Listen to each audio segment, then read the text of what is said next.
Itu bener-bener langit nggak ada terangnya bro, bener-bener langit nggak ada terangnya itu. Sepanjang gue di Gunung Salak lepas dari pos 3 mau ke pos 4 itu dari pertengahan itu langit nggak ada terangnya. Belakang gue ada 3 orang pendaki, bener-bener pendaki di belakang. Tapi kalau kita jalan berhenti dia berhenti. Gue bilang kok angin dari tadi gede tapi kok seng ini nggak ada yang bergerak aja nggak gitu kan. Gue liatin terus api posisinya juga nggak kubat kabit gitu kan. Gue perhatiin, nah gue nggak ngeh, gue tetap nggak ngeh. Itu area makam itu di gini nih, posisinya di gini nih. Apa sih? Di gini nih.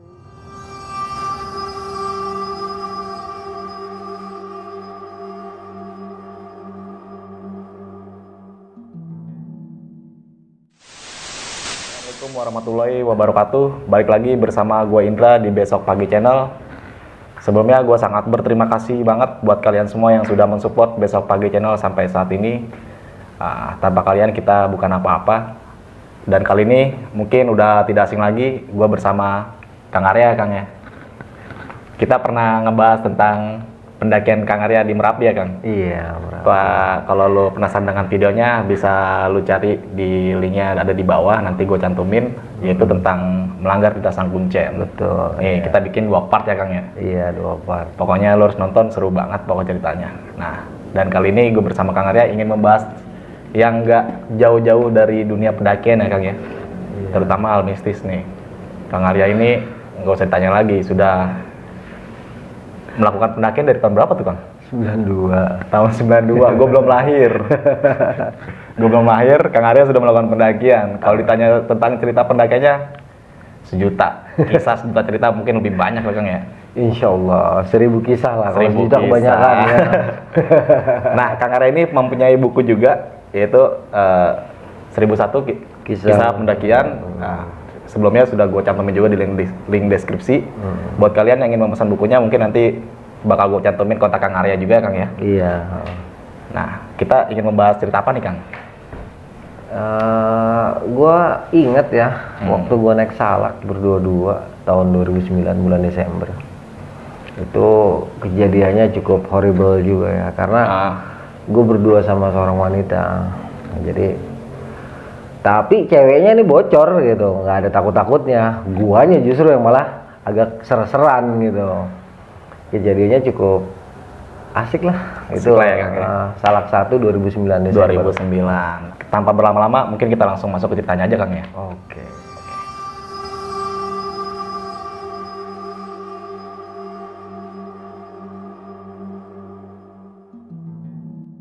Assalamualaikum warahmatullahi wabarakatuh. Waalaikumsalam. Selamat malam sahabat-sahabat dari Besok Pagi Channel. Alhamdulillah pada malam ini Allah Subhanahu wa taala masih memberikan kesempatan gue berjumpa lagi dengan tim dari Besok Pagi Channel. Pada kesempatan ini juga gue mencoba menceritakan sebuah kisah ya, sebuah kisah yang sudah cukup lama. Sekitar 11 tahun yang lalu. Tetapi kisah ini masih cukup teringat.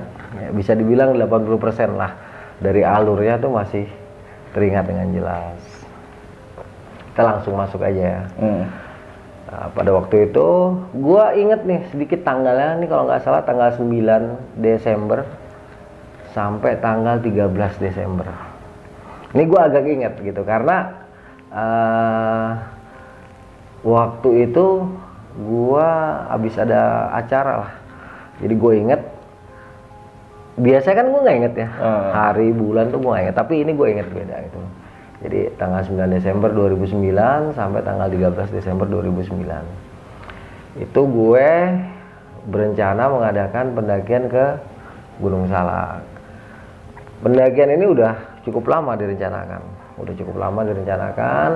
terrealisir pada tanggal segitu. Ya mungkin dari Jakarta tuh ritualnya gue ke Kampung Rambutan, naik T19, dari Kampung Rambutan gue nyari bis yang jurusan ke Garut. Pokoknya jurusan yang ke daerah Bandung atau Garut, tapi dia keluar di pintu tol Padalarang. Karena si Neng ini teh posisinya ada di Cimareme, yang ke arah Batu Jajar. Nah, gue naik mobil jurusan Bandung, turun tol Padalarang. Begitu sampai tol Padalarang, pintu tolnya, gue kontak si Neng. Si Neng teh bilang katanya gue nggak usah ke kosan dia, tapi nunggu aja di situ, nanti dia langsung nyamperin gue. Akhirnya gue tunggu, setelah gue SMS, waktu itu belum ada WA ya, belum ada WA. Jadi kita kalau nggak messenger ya via telepon. Kalau nggak salah waktu itu telepon-teleponan, terus SMS. Gue nunggu di pintu tol Padalarang. Itu kira-kira gue nunggu setengah jam lah. Gue nunggu setengah jam, si Neng datang. Kira-kira setengah jam juga kita nunggu bus jurusan Bandung Sukabumi. Nah, itu bus ekonomi ya. Nah, udah gitu jalur Padalarang juga saat itu Bandung masih macet kalau sore. Kebetulan sore kan gue jam 2 tuh jalan, udah mulai macet. Dapat mobil itu sekitar setengah 3. Mobil ekonomi yang jurusan Sukabumi. Itu dalam perjalanan itu singkat aja ya. Dalam perjalanan itu sekitar 3 atau 4 jam gue baru sampai ke kota Sukabumi. Ya sebenarnya banyak yang gue ingat di dalam mobil itu, cuman ntar ada yang marah lagi ya. Ini aja ngizininya setengah-setengah ya. Persyaratannya ketat. Ya pokoknya di perjalanan itu gue nikmatin pemandangan aja lah. Sekitar jam mungkin habis maghrib ya, sekitar habis maghrib gue masuk ke terminal Sukabumi, terus lanjut lagi mobil yang ke arah Bogor. Kan mobil dari Bandungnya cuma sampai ke terminal Sukabumi kan, lanjut lagi mobil yang mobil Kol 3/4 yang jurusan Bogor.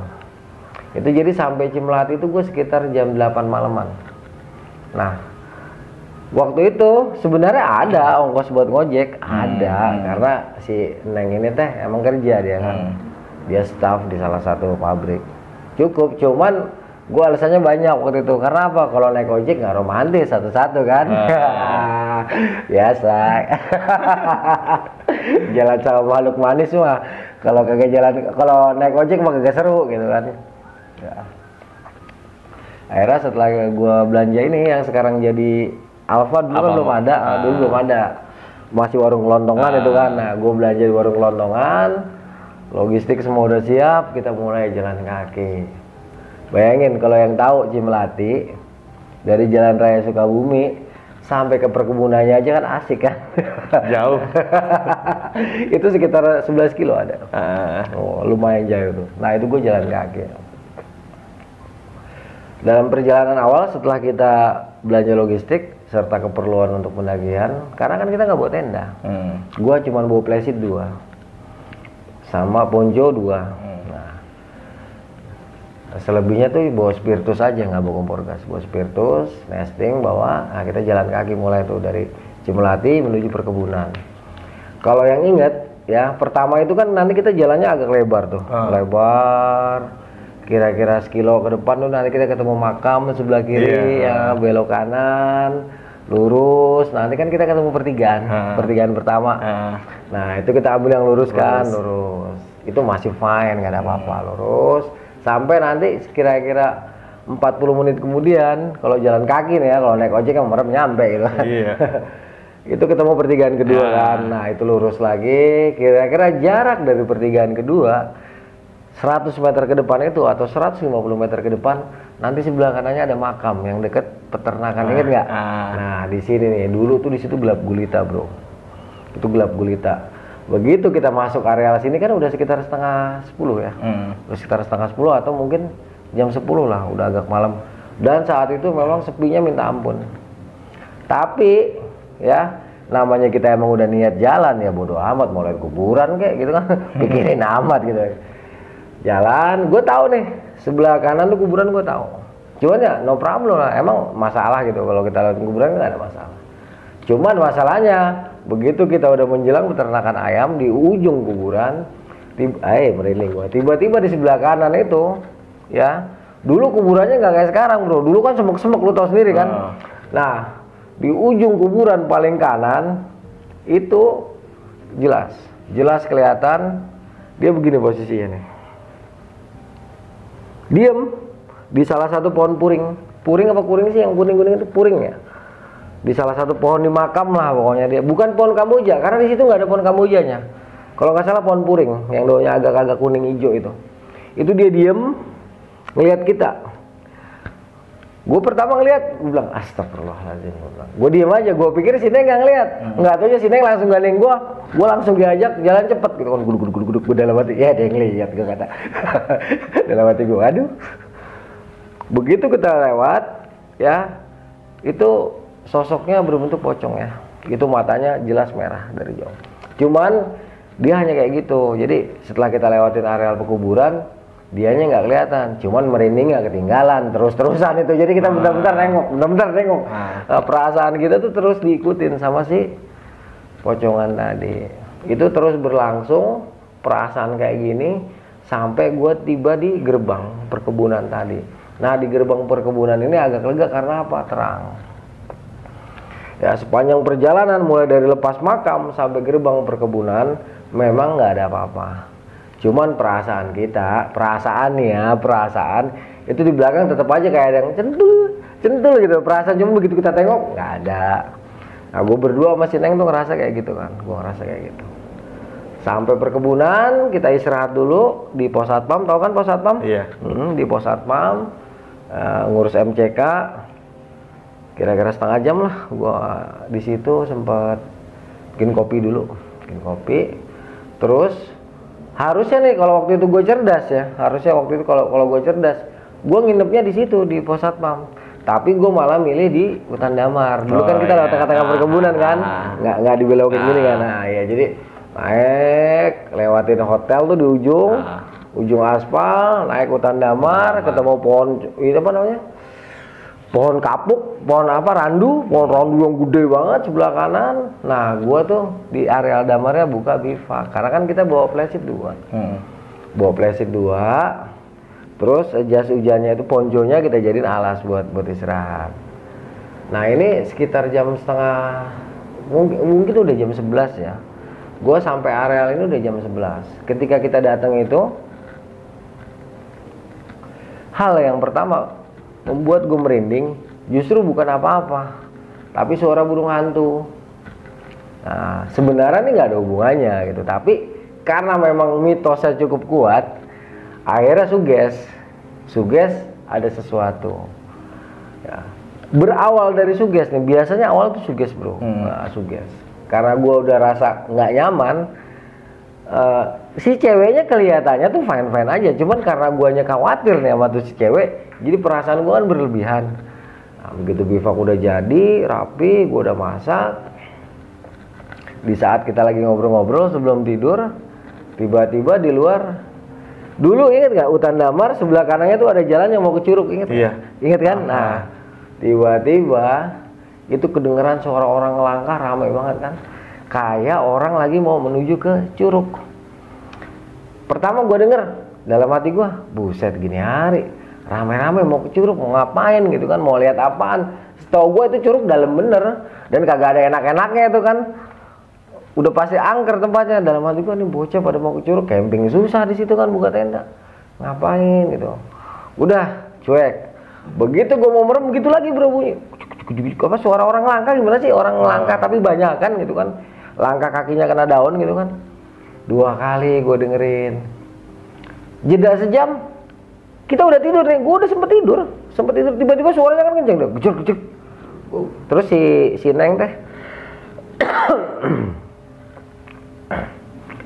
teh langsung nanya sama gue kan, dia padahal juga udah tidur, bangun langsung nanya, Kang dari tadi banyak buat orang lewat gitu. Gue bilang nggak tahu, dan yang coba dicek deh, gue bilang kayak gitu kan. Karena kan gue bivaknya hanya menghadapnya ke atas, jadi otomatis jalur itu kan ada di ketutup bivak kan. Akhirnya gue keluar sambil ngopips gue kan, gue keluar, gue perhatiin jalan, itu gue nggak merinding, nggak apa-apa bro. Gue bilang nggak ada orang, baru lewat Kang, katanya. Iya sih emang baru lewat, gue bilang gitu. Gue senter ke arah curug, nggak ada kan. Dalam hati gue, gila cepet banget nih orang langkahnya. Gue bilang udah nggak ada apa-apa. Gue masuk di dalam, tidur lagi biasa. Itu sampai sekitar jam 4:30 pagi. Itu suara kayak gitu ada terus, tapi nggak pernah ada wujudnya sama sekali. Jadi Pokoknya itu interval waktunya kalau nggak 50 menit 1 jam. Itu pasti itu pasti kedengaran suara orang langkah seperti itu ya. Tidak ada suara orang ngobrol, tidak ada suara manusia, hanya kedengaran suara orang melangkah. Itu full semalaman suntuk. Tetapi alhamdulillah kita nggak terlalu takut. Karena apa? Kita cuma dengar suara, tidak melihat penampakan sama sekali. Itu malam pertama gua di hutan Damar. Lepas Cimelati di kuburan yang sebelah kanan deket kandang ayam ketemu Mr. Pocing. Nah di hutan Damar sepanjang malam kita mendengarkan suara orang langkah. Tetapi tekad kita kan sudah bulat untuk sampai ke puncak Salak Satu. Jadi apapun yang terjadi, selama kita memohon perlindungan kepada Allah, selama tekad kita kuat, selama kita bisa menjaga mental dan keberanian kita, itu nggak masalah bro.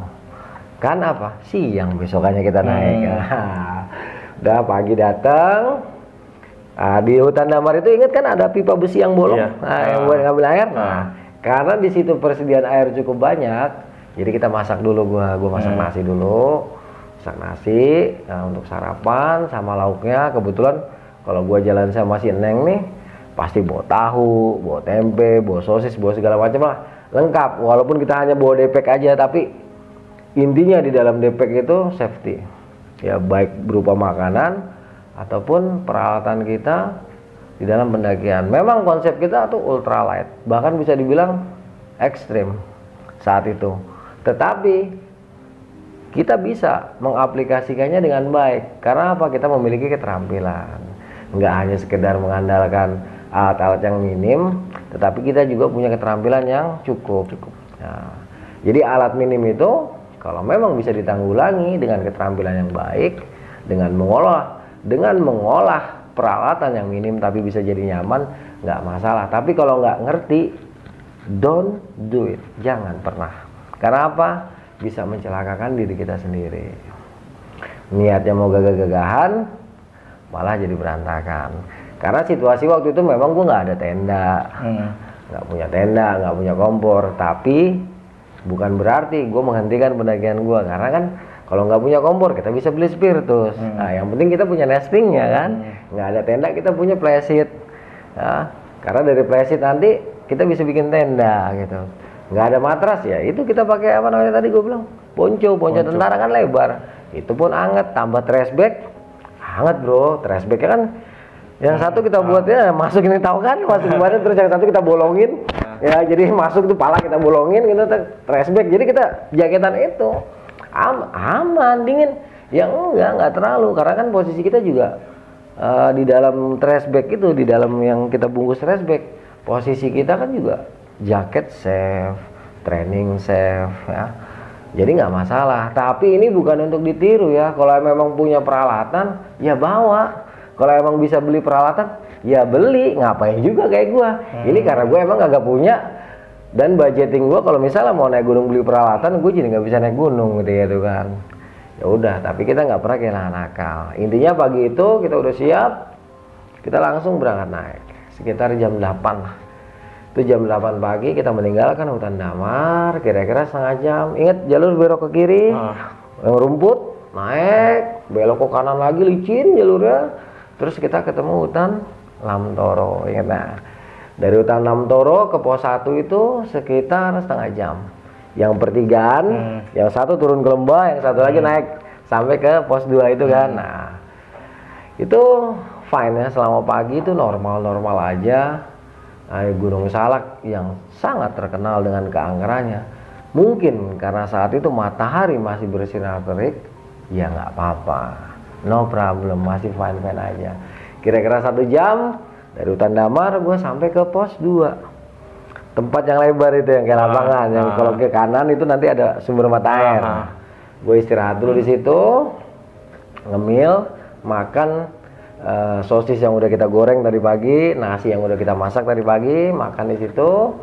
Sikat lagi ke pos 3 di atas. Nah dari pos 2 ke pos 3 itu nggak seberapa lama, nggak nyampe 20 menit. Ingat kan, deket banget.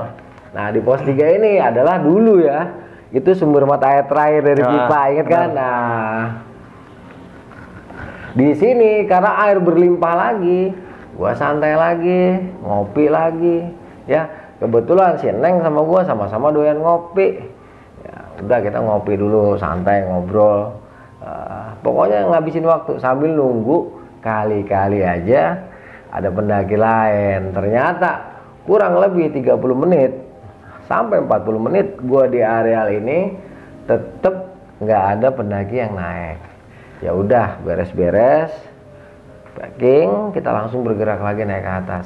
Rencananya tuh sampai ke atas langsung turun secepatnya, tapi itu kembali lagi, ternyata rencana dengan rencana. Bolehlah kita planning rencana di dalam pendakian, tetapi jangan lupa kita harus punya backup rencana. Jadi jika rencana pertama kita tidak berjalan dengan baik, kita masih punya rencana kedua, tentunya dengan peralatan juga logistik cadangan yang kita persiapkan di dalam pendakian kita ini. Jadi walaupun teman-teman yang tektok, tetap aja siapin dah logistik yang lebih, paling tidak untuk 2 hari.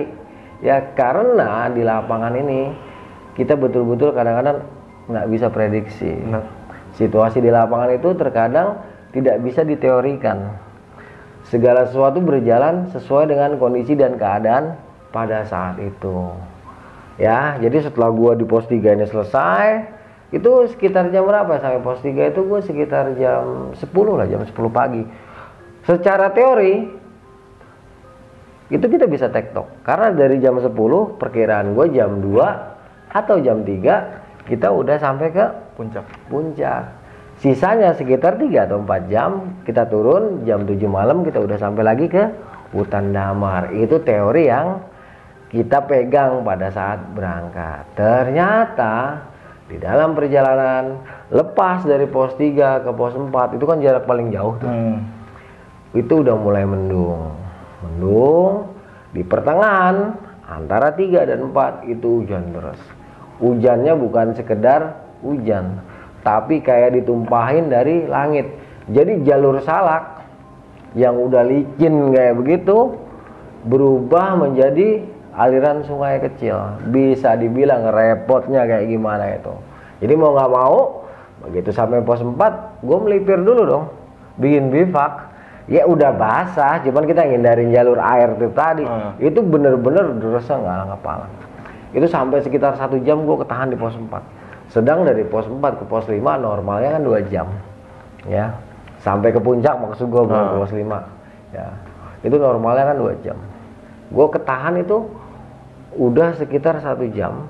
Ditambah lagi perjalanan gue dari 3 ke 4 itu abnormal, sekitar 2 jam lebih.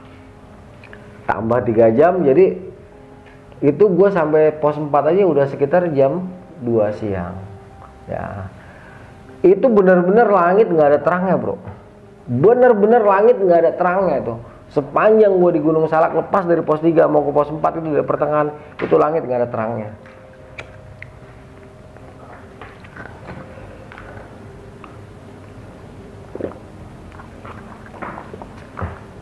Gelap total. Itu siang rasanya siang rasa maghrib gitu. Jadi siang tapi rasa maghrib. Hewan malam itu udah mulai bunyi. Padahal saat itu kemungkinan besar gue di pos 4 itu sekitar jam 2-an lah, jam 2-an. Ya ini jelas udah keluar target dong. Harusnya kan kita jam 2 itu udah sampai puncak atau jam 3 paling telat kan. Tetapi ternyata gue di pos 4 ini karena ketahan hujan, ya sesuatu yang tidak bisa kita prediksi, kita sampai makan waktu 4 jam dari 3 ke 4. Terus tambah di 4-nya kita istirahat sekitar sejam kan, nunggu hujan agak reda.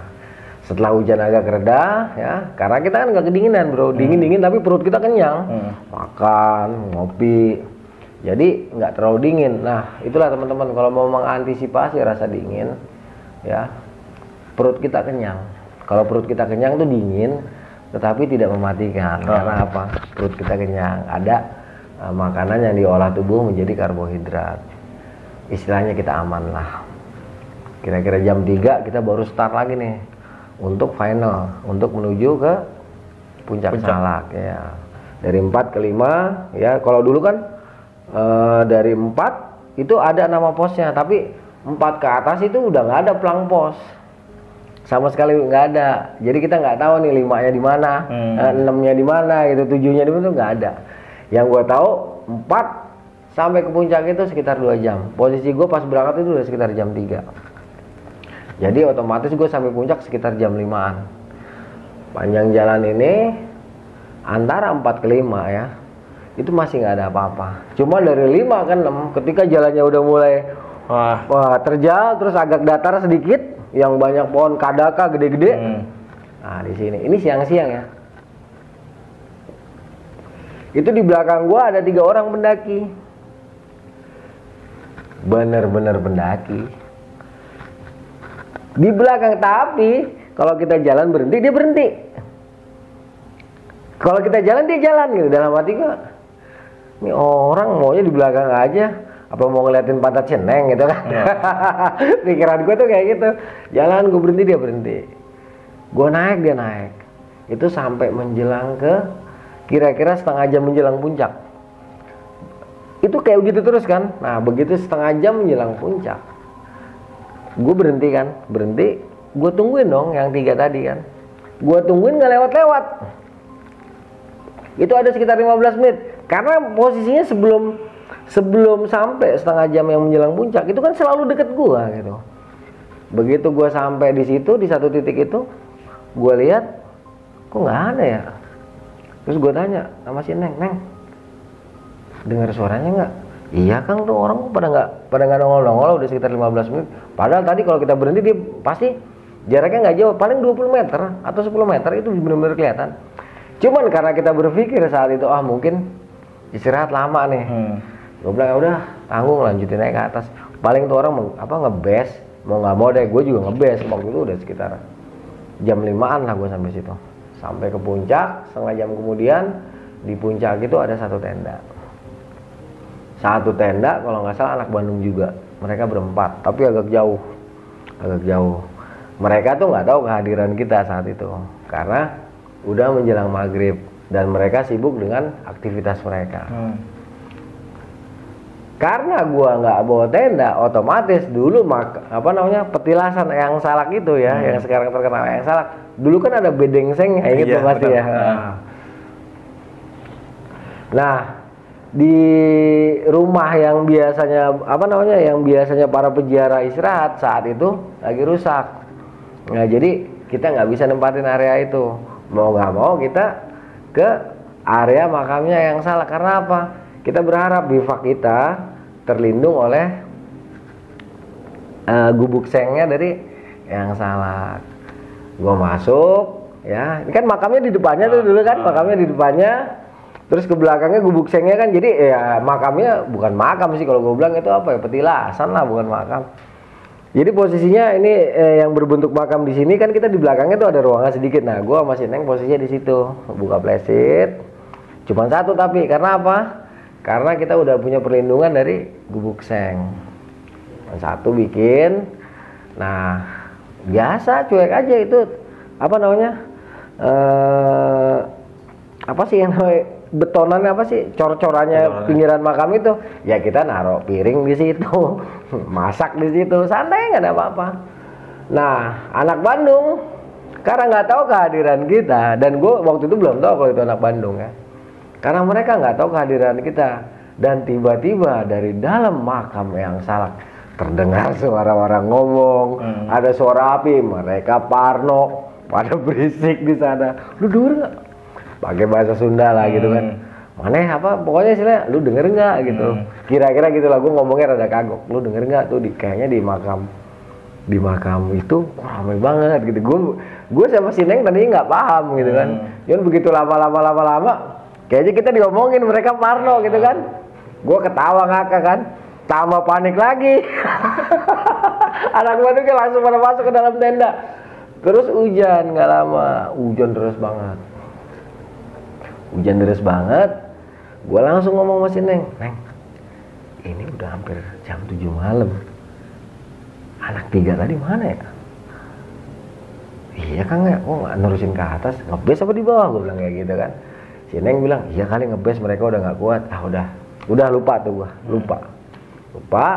Anak Bandung di tendanya tuh udah kicep, udah nggak ada suaranya, udah itu kan petir tuh, jeger jeger. Kebetulan sebelum hujan turun itu gue sempet di depan makam yang Salak itu sempet ada beberapa tumpukan kayu kering. Ya itu sempet gue selamatkan, gue kumpulin. Nah gue bikin api unggun kan, gue bikin api unggun. Kira-kira sejam kemudian kan hujan berhenti. Anak Bandung itu rupanya memberanikan diri untuk ngecek ke makamnya, bukan ke makam, ke petilasannya yang Salak. Begitu mereka sampai ke depan makam, guanya yang kaget. Iya, gantian. Karena posisi gua kan lagi ngebelakangin. Begitu dia nyalain senter, gua sampai jingkrak, astagfirullahaladzim. Dia juga teriak, astagfirullahaladzim. Woi, orang bang. Wah, sama-sama orang. Gua bilang, nah lu kagak tahu gua di sini, gua bilang. Apa nggak tahu bang? Akhirnya gua ngobrol. Ternyata itu gua baru tahu kalau mereka tuh anak Bandung. Gua bilang, sama, gua juga dari Bandung, gua bilang kayak gitu. Akhirnya gue ditawarin tuh untuk dia ada tenda satu lagi untuk barang-barangnya dia, tenda 2. Dia bilang ya udah kalau gitu di tenda 2 saya aja gitu, nanti barang-barangnya kita bikinin bivak. Tapi si Nengnya nggak mau kan. Udah akhirnya kita bertahan di situ. Anak Bandungnya setelah kita ngobrol mereka balik, posisi gue tetap di makamnya, di petilasannya yang Salak. Nah di sini baru. Jadi setelah kita mau tidur, kan sebelumnya angin gede banget ya. Tiba-tiba tuh angin itu walaupun kencang, tidak sedikit pun menerpa bangunan yang ada di atasnya petilasan yang Salak. Betul-betul angin kenceng tapi seng itu nggak bergerak, nggak bunyi. Jadi seperti kayak ada apa? Seperti kayak ada ininya tuh, tabirnya. Nah, seperti ada perisainya. Jadi gue bingung. Gue bilang kok angin dari tadi gede tapi kok seng ini nggak ada yang bergerak aja nggak gitu kan. Gue liatin, terus api posisinya juga nggak kubat kabit gitu kan. Gue perhatiin, nah gue nggak ngeh, gue tetap nggak ngeh. Yang ngeh sih Neng. Ya. Karena gue sama dia nih udah biasa naiknya. Jadi kalau ada apa-apa, gue selalu bilang ngomong aja. Peduli amat di lokasi, gue bilang kayak gitu. Ngomong kalau ada apa-apa. Karena mungkin saat itu dia udah nggak tahan, dia ngomong, Kang lihat nggak? Coba Kang ke depan lihat gitu kan. Gue nggak ngeliat apa-apa. Apaan sih nih gue bilang. Ya udah, biasanya harus disugestiin dulu kata dia gitu kan. Diceritain sama dia. Jadi, itu area makam itu digini nih, posisinya digini nih. Apa sih? Digini nih.